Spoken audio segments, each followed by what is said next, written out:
ಆಶ್ಚರ್ಯವಾಗಿದೆಯಲ್ಲ, ದಾರಿ ತಪ್ಪಿದ್ರೆ ರಕ್ತ ಬೀಜ ಕದಂಬವನಕ್ಕೆ ಬರಬೇಕು ಅಂತ ಬಂದವ.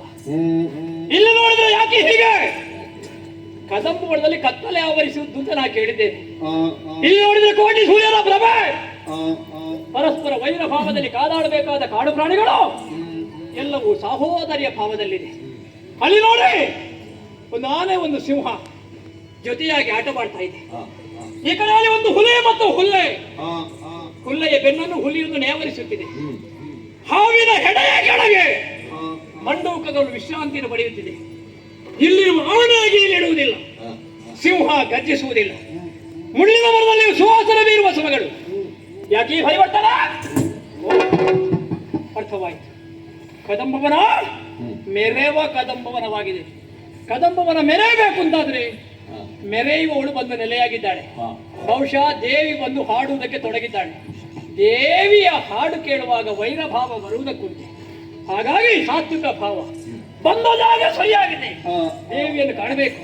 ಕೇಳುತ್ತಿದೆ ವೀಣಾವಾದನ, ಅದನ್ನೇ ಆಲಿಸುತ್ತಾ ಸ್ವಲ್ಪ ಮುಂದುವರಿಯೋಣ.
ನುಡಿಸಿದ